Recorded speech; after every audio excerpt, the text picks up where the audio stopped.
पूरा नोट्स तैयार नहीं कर सकते, तो क्या करेंगे, इसको अगर आप तैयार करके जाएंगे तो इसी में से आपको लगभग लगभग सारे क्वेश्चन मिल जाएंगे। इक्का दुक्का इधर उधर हो सकते हैं, वैसे भी वो आप छोड़ देंगे। अगर आप अभी तक कुछ नहीं पढ़े हैं, सिर्फ अनुसार में पढ़ करके आप अच्छा नंबर लाना चाहते हैं तो आप जरूर इस वीडियो को देखेंगे। मन कहेगा तो लाइक करेंगे, नहीं तो कोई दिक्कत नहीं।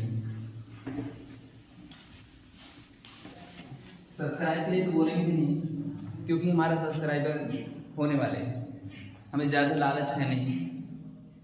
चलिए ठीक है, अभी स्टार्ट करते हैं।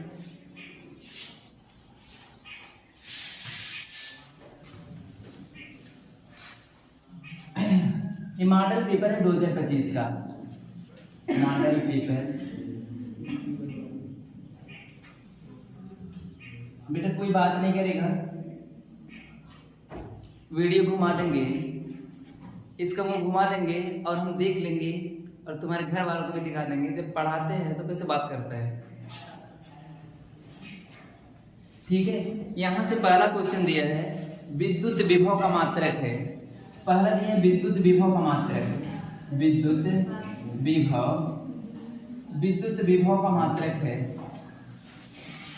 बेटा जिनको आता है वो भी पेशेंस रखें, आपको क्वेश्चन भी आएंगे जो आपको नहीं आते हैं। विद्युत विभव V बराबर है W/Q, V बराबर है W/Q। यहाँ से आप देखेंगे W का मात्रक होता है जूल, कार्य का मात्रक होता है जूल और आवेश का मात्रक होता है कूलम। हम आपको टिक मारने के लिए नहीं आए बेटा, हम आपको सलूशन देने के लिए आए हैं और उसको ऐसा समझाएंगे ना ताकि कुछ खोपड़े में बैठा रहे, ठीक है। ये यहाँ तक है जूल पर कूलम। ये आपका विकल्प नंबर पहला ही है, आपका ऑप्शन फर्स्ट यही करेंगे, ठीक है। अगर मान लीजिए कि आप दूसरा करेंगे, प्रश्नोत्तर नंबर 2 डालेंगे, प्रश्नोत्तर नंबर, प्रश्नोत्तर ये वो नहीं रहता ना, प्रश्नोत्तर में होता है, प्रश्नोत्तर रहता है, ये वो नहीं रहता है ना। एकक है, लेकिन हम एक बार लिख दिए तो लिख दिए, बता दिए ना, आप समझते रहिए। ये बेटा इसमें कह रहे हैं दो बिंदु आवेश के मध्य, दो बिंदु आवेश के मध्य F न्यूटन का एक स्थिर विद्युत बल कार्य करता है। दो बिंदु आवेश है, यहाँ से क्या करेंगे, एक बिंदु आवेश हमारे पास क्या है Q1 है और एक बिंदु आवेश क्या है Q2 है। दो बिंदु आवेश है, इनके मध्य कितना बल कार्य करेगा, कौन सा ला लगाएंगे, कोई बताएगा। इसमें हम कूलॉम सा ला लगाएंगे। अगर दो चार्ज है उनके बीच जो फोर्स लगेगा तो कौन सा ला लगाएंगे, कूलॉम का नियम। अरे दो चार्ज के लिए होता है और आप जानते हैं कूलॉम का नियम क्या होता है, 1/4 pi epsilon not, 1/4 pi epsilon not. ये क्या हो जाएगा Q1 Q2 बाई R²। ये बीच की डिस्टेंस R हमने मान लिया और दिया हो तब भी कोई दिक्कत नहीं। करे यदि इन आवेशों के बीच, एक लड़के इधर देख बेटा, यदि इन दोनों के बीच वायु था, वायु के लिए है ना, ये रखते हैं। अगर मान लीजिए कि कोई परावैद्युतांक रख दिया जाए, है ना, परावैद्युतांक, थोड़ा से परावैद्युतांक के बारे में आपको बता देते हैं, जो आप पहले नहीं पढ़े उसको भी पढ़ लें। परावैद्युतांक का मतलब ये होता है, परावैद्युतांक, ये हिंदी तो ज्यादा समझने में नहीं आती, इंग्लिश से समझ आते हैं। परमिटिविटी शायद डबल है, परमी में देखेंगे जो परमिट है ना, परमिट मतलब क्या होता है, कहते हैं ऑल इंडिया परमिट, मतलब सारे पूरे भारत में परमिट कहीं पे भी जा सकते हैं, है ना, बस उस पर लिखा रहता है ऑल इंडिया परमिट। मतलब ये परमिट, परमिटिविटी मतलब ये परमिट देगा किसको, इन दोनों चार्जों को, इन दोनों चार्जों के बीच जो फोर्स लग रहा है ये परमिट करेगा क्या, कि जाके उनकी फोर्स को कम कर दो। इसको नहीं, जैसे ऐसा नाम तो लग रहा है कि जाके परमिट कर देगा, फोर्स को बढ़ा देगा, लेकिन ऐसा बिल्कुल भी नहीं है। ये परमिटिविटी जो परावैद्युतांक है, मतलब जैसे एक लोग यहाँ पे खड़े हैं, एक लोग यहाँ पे खड़े हैं, है ना। मान लीजिए कि एक गाय है, वो क्या है, घास है ना। दूसरा एग्जाम्पल दे सकते हैं लेकिन नहीं देंगे। एक गाय है, एक घास है, ठीक है। गाय देखेगी, घास को लपकेगी, मान लीजिए कि ये मेरे खेत है वो भी गोभी का। किसे कहते हैं? गोभी का। और गाय यहाँ चल रही है और यहाँ पे मैं खड़ा हूँ। गाय ललचाएगी लेकिन आ नहीं पाएगी। मैं कौन हूँ? पराबैद्युतांक। मैं कौन हूँ? पराबैद्युतांक। मैं इनकी फोर्स को कम कर दिया है ना, फोर्स ऑफ अट्रैक्शन जो था मैंने कम कर दिया। अगर मैं न होता तो गैया जाके गोभी खा लेती। सही बात है ना, है ना? फोर्स ऑफ अट्रैक्शन ज्यादा हो जाता। मतलब इससे सीधी बात ये है कि ये वाला फोर्स ज्यादा होगा, है ना, जब वायु रहेगा इधर से, जब वायु रहेगा। अब हम के पराबैद्युतांक रखते हैं, है ना, एक दूसरा मीडियम लिए और यही पे हम फिर से चित्र बना रहे हैं। वही दोनों अवेशवा हैं। एक एग्जाम्पल खोपड़े में और बहुत अच्छा गुजरा है लेकिन नहीं बताएंगे, नहीं तो तू लोग की वैसे हो जाएगा। यम, अब हमारे पास क्या है? कोई मीडियम बूझ रहा है ना, क्या है? कोई मीडियम ओ वाला फोर्स जब मीडियम रख दिया गया है, उसके अंदर कुछ रख दिया गया, जब रख देंगे तो क्या होगा? तो यहाँ से हो जाएगा 1/4 पाई एप्सिलॉन नॉट इनटू के, है ना। हमने क्या रखे? या फार्मूला पढ़ाया है ना, 1/4 पाई एप्सिलॉन नॉट इनटू के। यहाँ से हो जाएगा Q1 Q2 बाई r²। एक बार सवाल पढ़ लेते फिर से। यदि आवेशों को के पराबैद्युतांक माध्यम में रख दिया जाता है, यह पर होगा। आवेश की दूरी सब उतना ही है, ठीक है। थोड़ा ये स्पष्ट लिखना चाहिए लेकिन उतना ऑलरेडी अंडरस्टूड है ना। दूरियां बढ़ाते घटाते तो बताते ना, नहीं तो सॉल्व ही नहीं हो पाएगा। समीकरण 1 में क्या करेंगे? 2 से भाग देंगे। समीकरण 1 में 2 से भाग देंगे। इधर देख बेटा, अगर इसमें हम भाग देंगे तो ये हमारा क्या आएगा? F अपान Fm। तो इसकी बात यहाँ से क्या आएगा? 1/4 pi epsilon not 1/4 pi epsilon not Q1 Q2 by r²। यहाँ से हो जाएगा 1/4 पाई एप्सिलॉन नॉट इनटू के। यहाँ से क्या होगा? Q1 Q2 by r²। ठीक है, पूछ क्या रहा है? रख दिया जाए तब यह बल होगा। मतलब पूछ रहे हैं, ये अपने आप से पूछ रहा है, कहा जब पराबैद्युतांक रख दिए कितना बल लगे, है ना। बल तभी लगेगा, है ना। गैया तब गोभिया के खाने की कोशिश करेगी, तनके उधर चला जाए तो बताए, है ना। ठीक है, यहां से देखेंगे ये वाला तो पूरा कट जाएगा, क्योंकि संदेह है नहीं, है ना। अच्छा, ये वाला पूरा कट जाएगा। कुछ को संदेह है न, कहेंगे ऐसे ऐसे काट दिए, एप्सिलॉन नॉट का करे छोड़, एक के का करे छोड़ दिए, एक के वाला हमारा डायरेक्ट चल रहा है ऊपर, है ना। इतना मैथमेटिक्स जिनको नहीं आती, जैसे ऐसे रहता है ना 2/3 3/4 ऐसे रहता, तो ऊपर वाला ऊपर जाता, बीच वाला बीच में, है ना। कहो तो वैसे लेके चले तब भी कटेगा, और बहुविकल्प भी है। इतना भी समझाना क्या है, लेकिन भगवान तो नहीं, अंतर्यामी है आप लोग। हम की को ऊपर लेके जाएंगे। F अपान Fm बाई बराबर की हो जाएगा। किसका मान पूछ रहा है आपसे?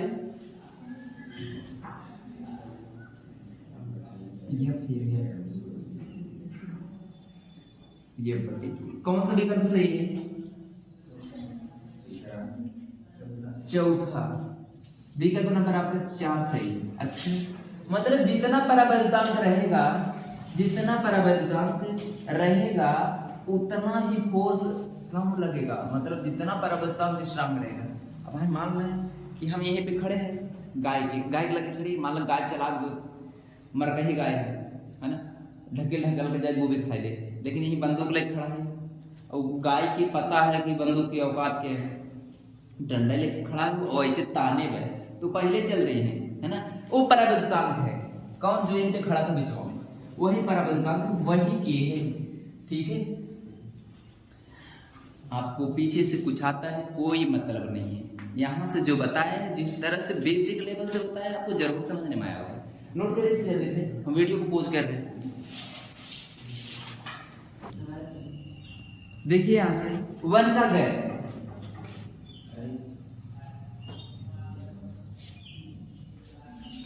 देखेंगे यहाँ से 1 का गया, आर का मान कितना दिया है, आर का मान इसमें 10 ओम दिया है। कैसे पता चला, ओम को देखते ही हम आर लिख देंगे, ठीक है। 10 हेनरी, हेनरी को देख करके हम क्या लिख देंगे, यल बराबर है हमारे पास 10 हेनरी,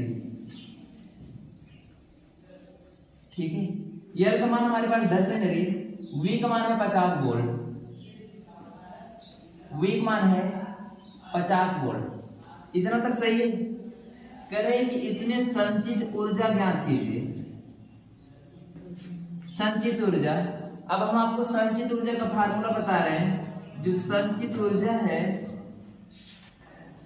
संचित ऊर्जा यहां से U इक्वल टू होगा 1/2 LI²। यहां से 1/2, L का मान कितना है 10, I का मान कितना है, I का मान है, I का मान नहीं दिया है, I इक्वल टू होता है V/R, V का मान 50 है। इधर से लड़के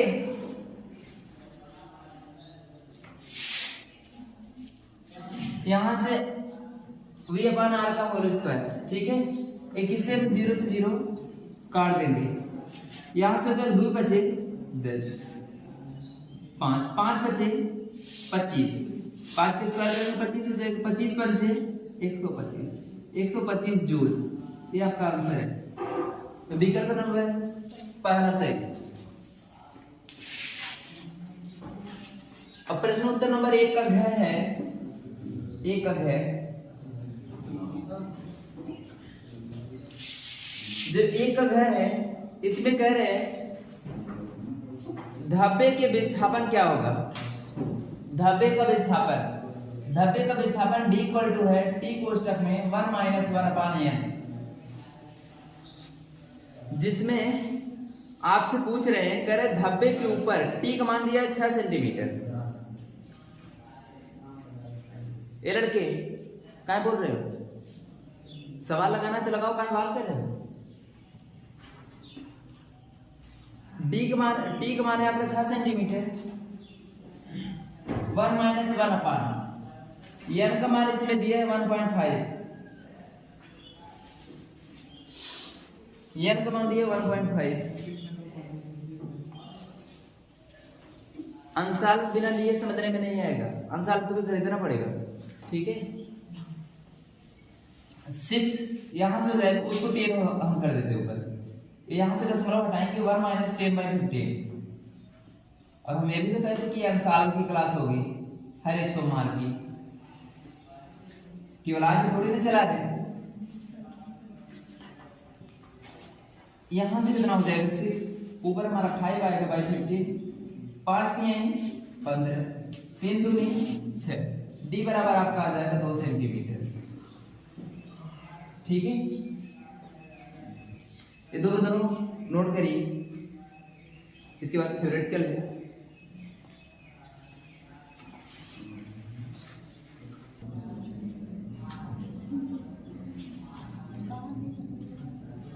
देखिए यहां से पहले का अंगांक,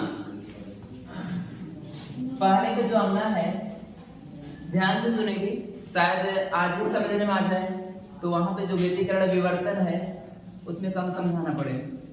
तो कह रहे हैं दो स्रोत कला संबद्ध होते हैं यदि वे तरंगे उत्पन्न होते हैं, यदि वे तरंगे उत्पन्न होते हैं। जब कहीं पे तरंगे उत्पन्न होती है ना, कहते समान आवृत्ति, है ना, समान आवृत्ति तथा समान वेग से दो तरंगे विपरीत दिशा में, है ना, जब एक ही साथ चलती है तो उनके अध्यारोपण के द्वारा जो तरंगे बनती हैं उसे हम क्या कहते हैं, कंस्ट्रक्टिव इंटरफेरेंस, है ना, वहीं से मिलकर के बना है। अभी नहीं समझने में आ रहा है तो आप क्या करेंगे, करें कि आवृत्ति उनकी समान होनी चाहिए, आवृत्ति उनकी समान होनी चाहिए और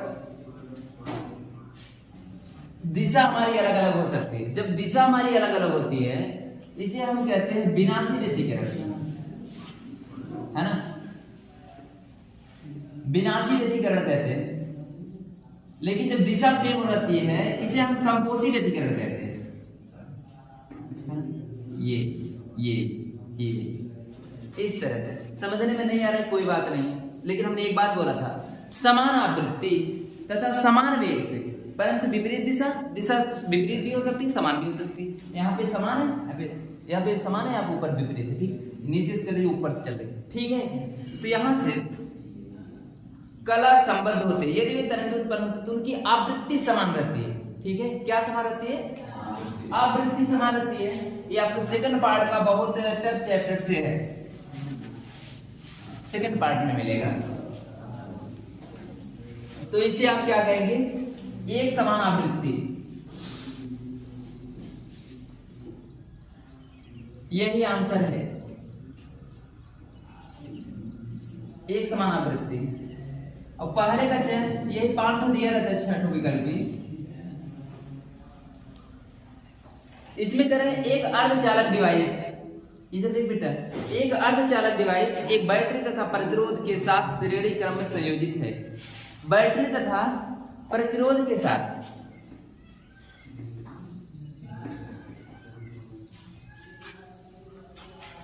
बैटरी तथा प्रतिरोध के साथ, अभी तक मैं श्रेणी क्रम में इसको जोड़ दिया हूं, यानी ऊपर नीचे तो समांतर में हो गया। धारा नहीं बदलनी चाहिए, धारा बदलेगी तो समांतर क्रम में होगा। श्रेणी क्रम में परिपथ है, तो परिपथ में धारा प्राप्त होती है। ये बैटरी की ध्रुवता उलट दी जाए तो धारा का मान लगभग 0 हो जाती है। ऐसी युक्ति हो सकती है।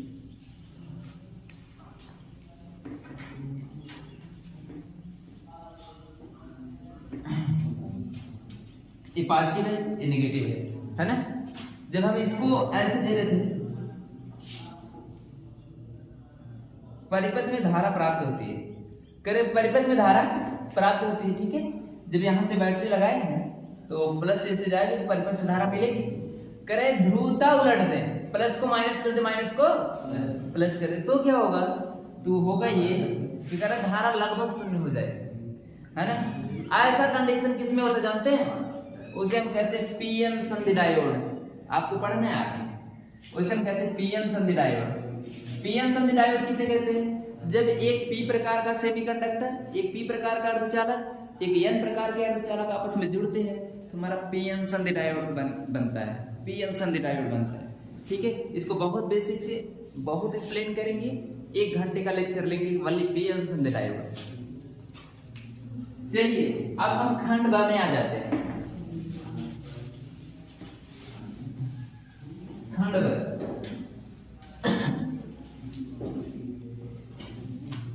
जो खंड ब है, खंड ब, इसमें से आपको कह रहे हैं विद्युत चुंबकीय तरंगों में, विद्युत चुंबकीय तरंगों में चुंबकीय ऊर्जा घनत्व का सूत्र लिखिए। विद्युत चुंबकीय तरंगों में, विद्युत चुंबकीय तरंगों में, विद्युत चुंबकीय तरंगों में, तरंगों में ऊर्जा घनत्व, इसको याद करना पड़ेगा, सूत्र है तो इसको तैयार ही करना पड़ेगा। अच्छा, जो विद्युत चुंबकीय विद्युत तरंगों की ऊर्जा घनत्व का सूत्र जो होता है वो होता है 1/2 एप्सिलॉन नॉट ई स्क्वायर। ये किसका है? विद्युत तरंगों में ऊर्जा घनत्व का सूत्र। ये विद्युत चुंबकीय दोनों बोल रहा है तो हमें चुंबकीय वाला भी लिखना होगा।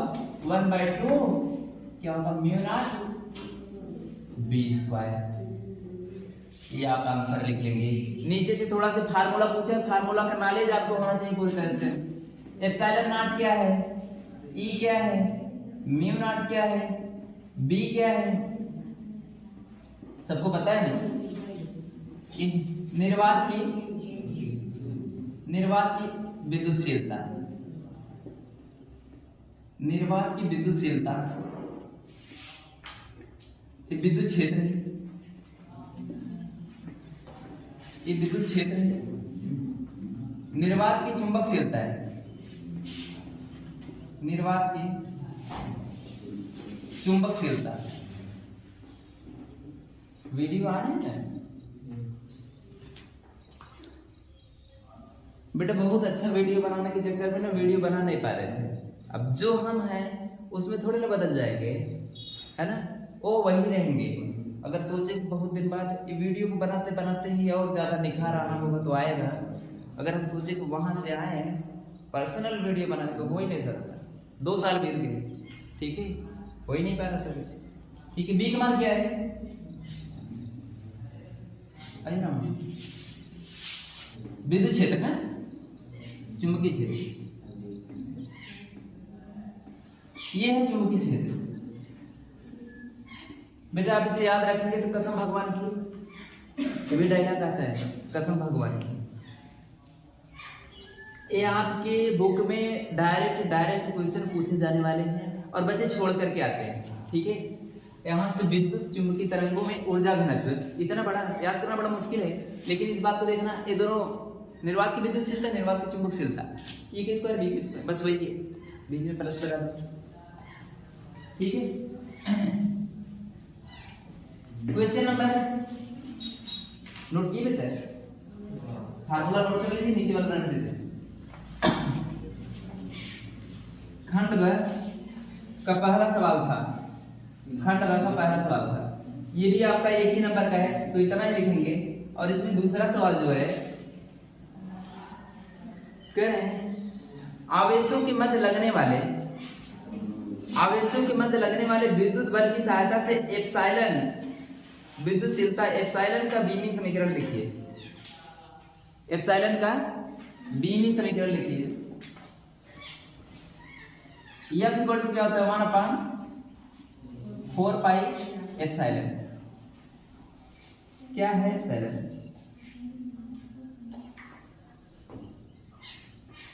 विद्युतशीलता epsilon Q1 Q2 by are square. निर्वात की हो चाहे किसी की भी हो, सबकी सेम रहेगी, ठीक है। तो आप इसी का निकाल लेंगे, तो इसको हम यहां पर कर देंगे, ये हमारा हो जाएगा epsilon naught 1/f Q1 Q2 by are square. Epsilon naught का निकालना है, Q का क्या होता है 80, 2 ठो स्क्वायर लगा देते हैं। ये आपका क्या होता है m/2। बेटा आप लोग याद रखेंगे, है ना, ना कितना करे जाएंगे, उसे 3 घंटे 15 मिनट में तो कर ले जाएंगे। हम लोग कंपटीशन के जैसा थोड़ी ना है ना, 15 सेकंड 30 सेकंड, है ना। मैथ के सवाल अगर वो रटन में रहना है तो हिलेगा नहीं। प्रश्न क्या कहेगा पहले से पता रहता है, इतना तैयारी होनी चाहिए, प्रश्न क्या कहेगा पहले से पता रहे, और डाटा बस देखा जाता है ना।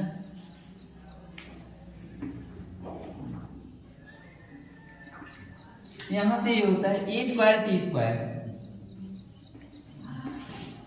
यहां से हो जाएगा, देखेंगे यह 3 हो जाएगा, l की पावर 3 t की पावर -2। इसको हम ऊपर लेके जाएंगे, हो जाएगा m इनवर्स l की पावर -3 t की पावर 4 t की पावर 2। इसको दिक्कत, ये एप्सिलॉन नॉट की बीमी सूत्र है, एप्सिलॉन नॉट का बीमी सूत्र है, ठीक है। आगे बेटे नोट करिए, हो गया। ये तो कक्षा 11 से पढ़ते पढ़ते हालत खराब हो गई, किसी को दिक्कत है तो बताओ, इरेज कर दे।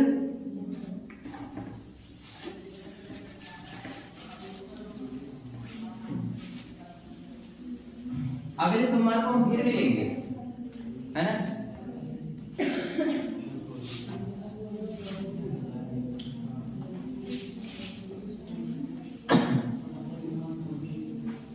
यहां से कह रहे हैं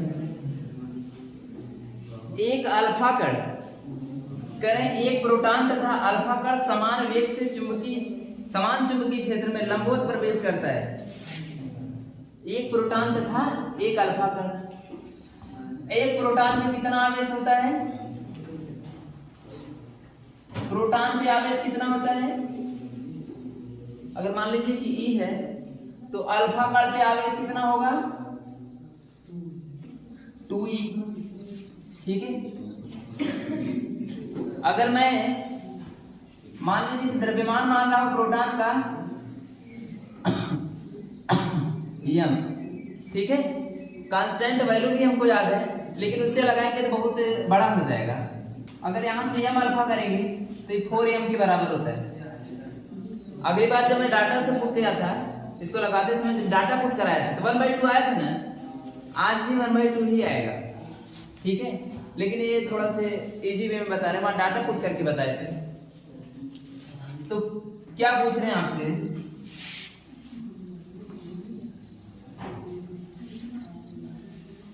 प्रोटॉन की वृत्ताकार पथ की त्रिज्या, अल्फा कण के वृत्ताकार पथ की त्रिज्या, प्रोटॉन की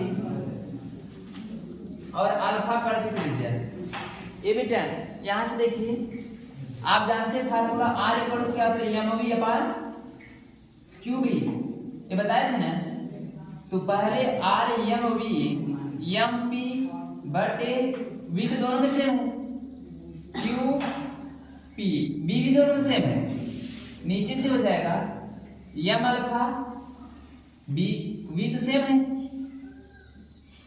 q अल्फा b भी सेम है। ये देखेंगे v से b कट जाएगा, b से b कट जाएगा, rp अपान r alpha mp into q alpha, mp into q alpha.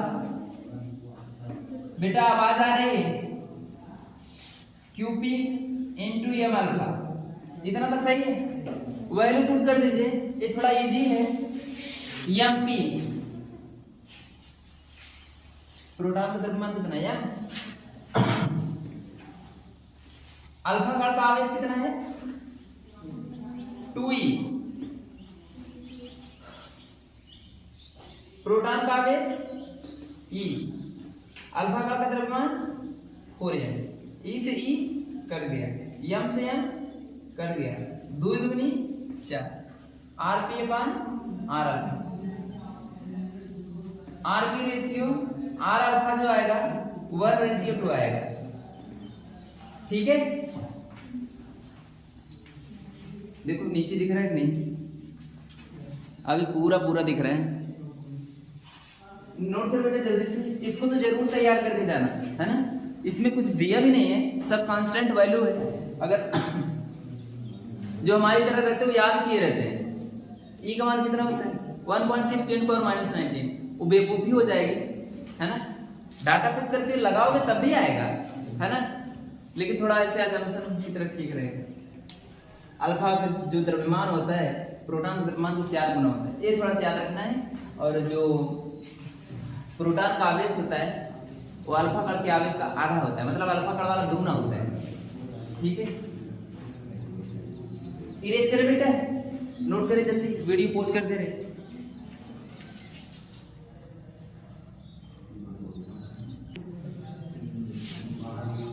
इधर से आवाज ना आने पाए इसमें, देखेंगे तीसरा है माइलस का नियम क्या है। माइलस का नियम,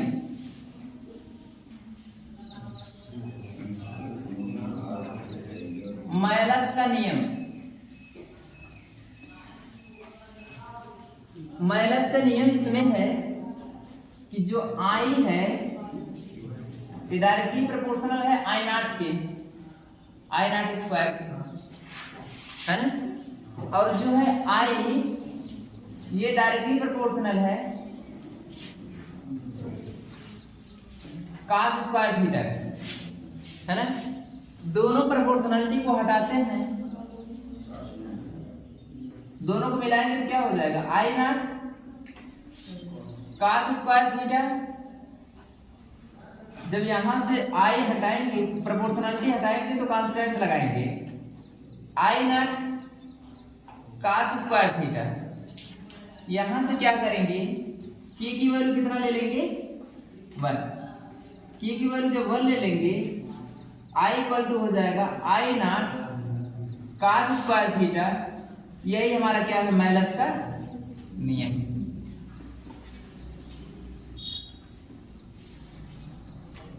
यही हमारा माइलस का नियम,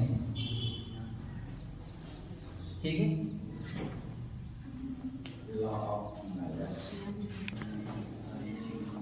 ये तो हिलने लगता है जब इसको हम ऑन करते हैं, देखते हैं। यहां से देखिए ये जो I नॉट है ध्रुवित प्रकाश की तीव्रता है, जो थीटा है ध्रुवक विश्लेषक के अक्ष के बीच बना कोण। ये जो I equal to I naught cos square theta, एक नंबर में इससे ज्यादा नहीं लिखना है, ठीक है। ये ध्रुवण में है, पोलराइजेशन ऑफ लाइट। अभी आप व्यतिकरण पढ़ेंगे, विवर्तन पढ़ेंगे, फिर ध्रुवण आएगा, है ना, चौथे चैप्टर में लगभग मिलेगा।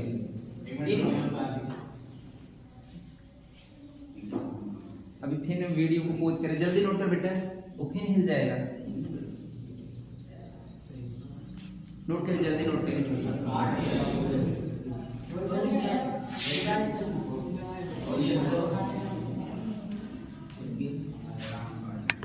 वाह, ठीक है। ये बेटा देखिए यहां से एक ऐसा फार्मूला बताएंगे ना, ये कौन सा बोल रहे हैं ना, कह रहे तीसरी कक्षा की, हम पहली कक्षा का निकाल लेंगे, दूसरी कक्षा का निकाल लेंगे, तीसरी कक्षा का निकाल लेंगे, चौथी कक्षा का निकाल लेंगे, 9वीं कक्षा का निकाल देंगे। अच्छा, तो मतलब 9वीं कक्षा का फार्मूला बता दे, हर एक कक्षा का निकल जाएगा ना दिमाग, ठीक है।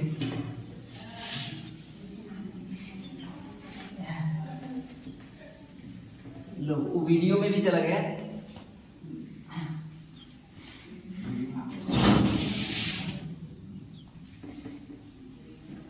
चलिए देख बेटा, आप लोग निकालेंगे और मुझे याद है कौन सा रहता है। पहले में कितना था, -13.6, दूसरे में -2.5 से बनाता है, तीसरे में आता -1.51 इलेक्ट्रॉन वोल्ट, है ना। यहां से देख बेटा, 9वीं कक्षा के लिए बता रहे हैं। EN कौन सा है, दूसरे का अंगना, ये दूसरे का अंगना है। अब 9वीं कक्षा का ऊर्जा, 9वीं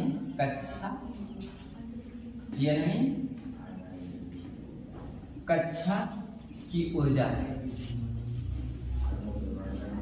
ये बेटा ये माइनस क्यों आता है इसको भी बताते हैं। -13.6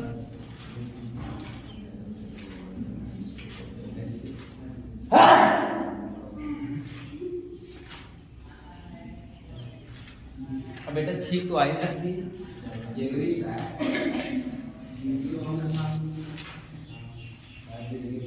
अच्छा ये लड़कियों अगर पहली कक्षा का निकालेंगे तो क्या आएगा, E1, तो n की जगह कितना लिखेंगे,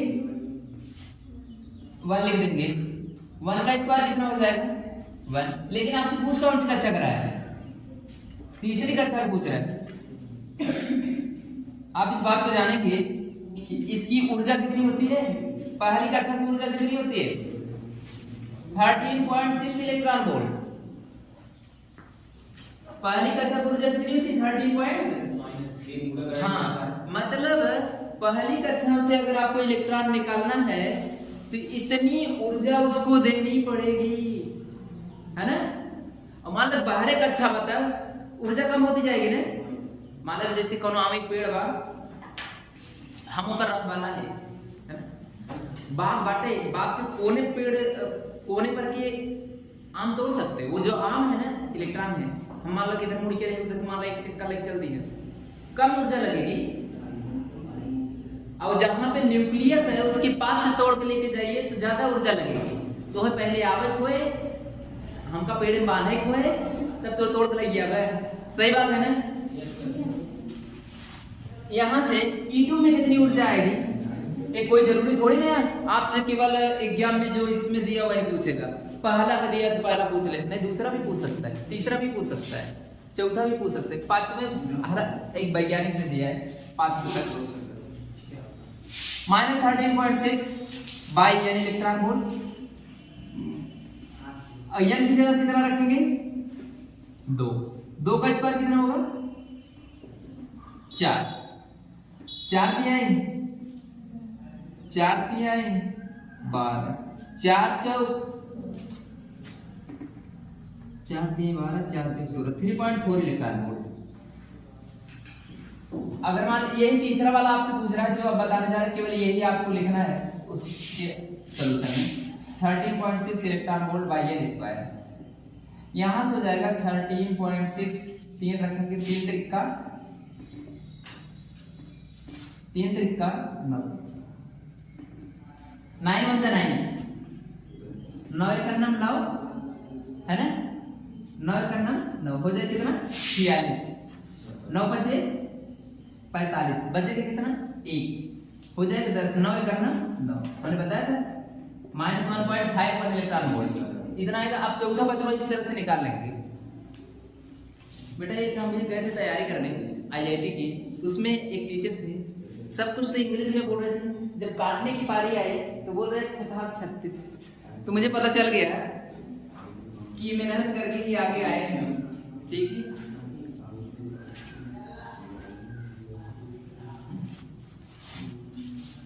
इरेज कर दे।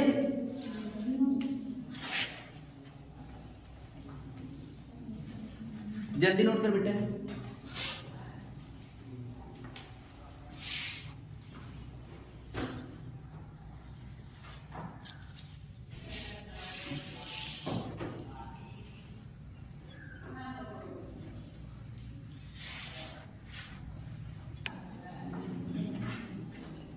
लो, जितना बचा रहे थे उससे ज्यादा हिल गया। यहां से देखिए,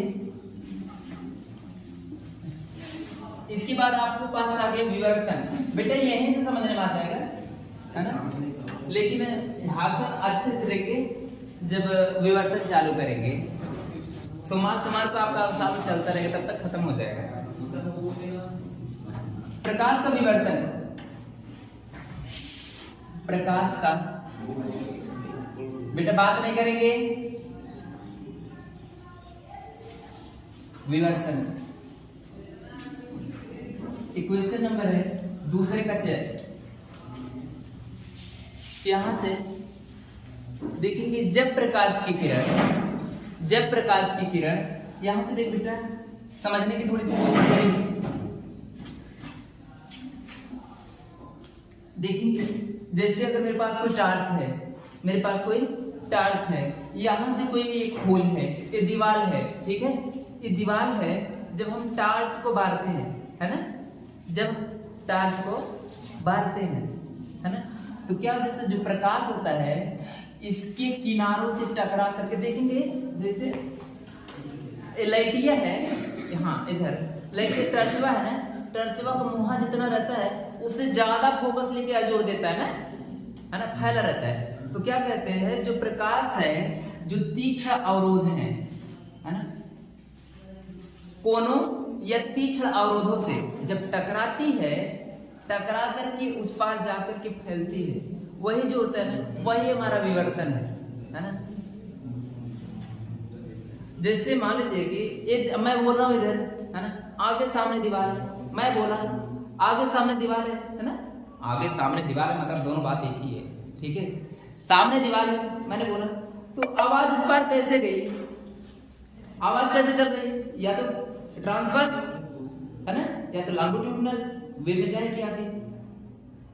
यहां से जब वो आगे जा रही है, कुछ तो ऊपर से जाती, कुछ ऐसे भी जाती है, कुछ जो वहां तीक्ष्ण अवरोध से टकराती है ना, तो वहां से भी मुड़ करके वो उस पार निकल जाते हैं। इसी घटना को क्या कहते हैं, प्रकाश का विवर्तन कहते हैं। अगर इसका हम फिगर बनाएं तो जैसे मान लीजिए कि यहाँ से अगर कोई प्रकाश की किरण जा रही है, एक को सीधी चली जाएगी, अगर एक को यहाँ से जब टकराती है ना, थोड़ी बहुत ऐसे ये फैलती है।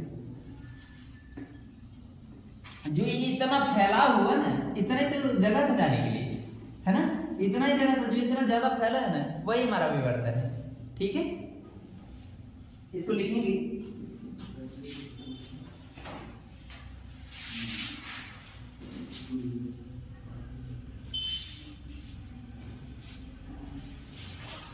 जब प्रकाश की किरण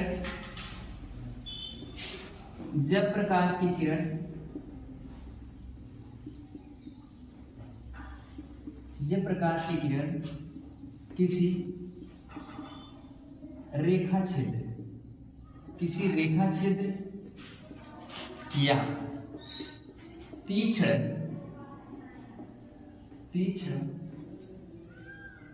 अवरोध पर पड़ती है, तीक्ष्ण अवरोध से टकराती है, और उससे टकराती तो वह आंशिक रूप से मुड़ जाती है। आंशिक माने पूरा नहीं मुड़ती है, पूरा आंशिक, कोई अंश है ना, मतलब कहते हैं ये जो बाल है मेरा, मेरी बॉडी का एक अंश है ना, थोड़ा से है ना, मतलब कि बड़ा भाग भी हो सकता है ना, लेकिन पूरा नहीं होगा है ना। कहते परशुराम जी भगवान विष्णु के अंश है ना, अवतार, ठीक है। वह आंशिक रूप से मुड़ जाती है, आंशिक रूप से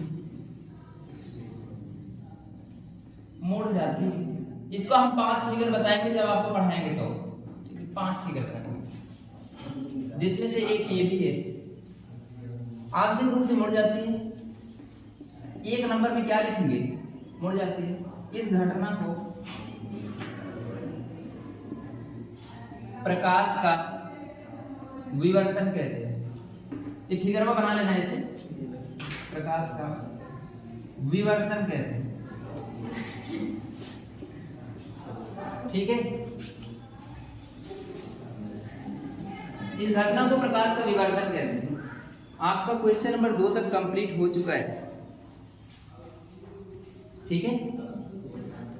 चलिए क्वेश्चन नंबर 3 हम स्टार्ट करते हैं। खंड सर, इसको इरेज कर दे।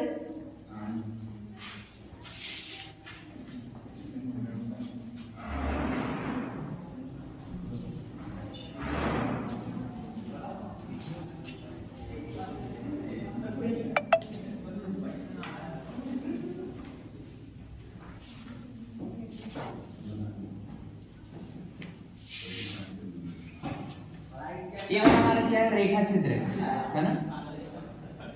ये वाला जो हमारा रेखा छिद्र है, ये हमारा छिद्र है। ये वाला हमारा रेखा छिद्र है, मतलब वो रेखा छिद्र है।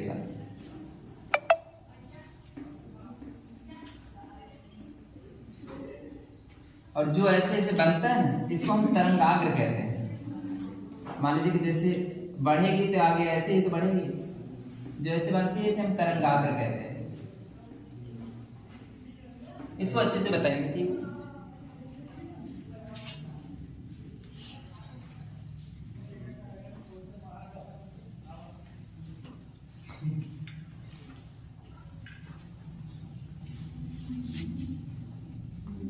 इरेज करें।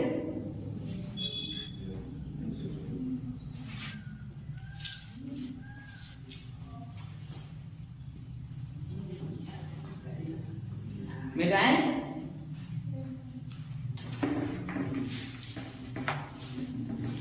खंड से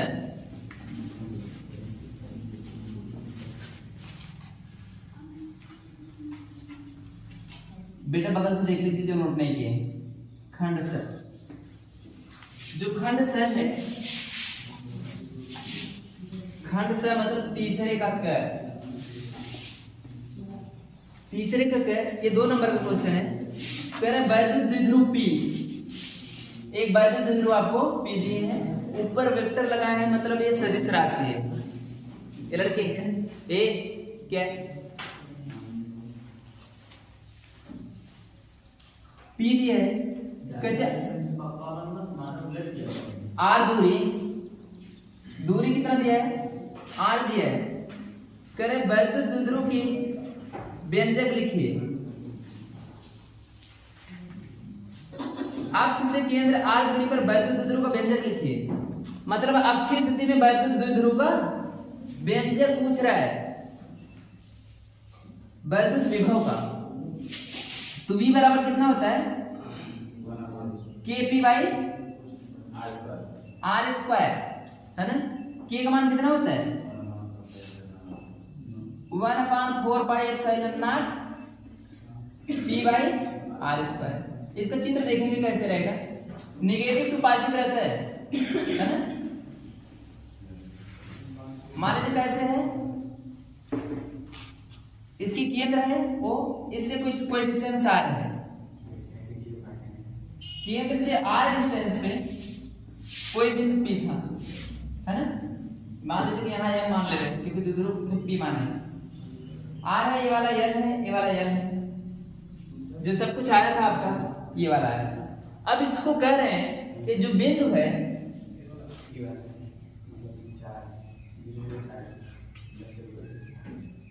बात न करें, मेरे तक न सुनाई दे। अब क्या कर रहे हैं इधर देखेंगे तो ये वाला फार्मूला याद किए थे कितना था। अब कर रहे हैं इसी ध्रुव पे घुमा दे कितना 90 डिग्री, मतलब जो ध्रुव प्लस क्यों यहाँ पे था, ये हमारा ऐसे था तो अब हमारा ये ऐसे हो जाएगा, ये वाला हमारा यार हो जाएगा, ये वाला हमारा यार हो जाएगा, डिस्टेंस वही आ रहा है। ये कौन सी कंडीशन है, निरक्षीय स्थिति है। निरक्षीय स्थिति में v बराबर कितना आया था 0 आया था। इसका हम डेरिवेशन भी करा सकते हैं लेकिन फालतू बकवास करने कोई मतलब है नहीं, ठीक है।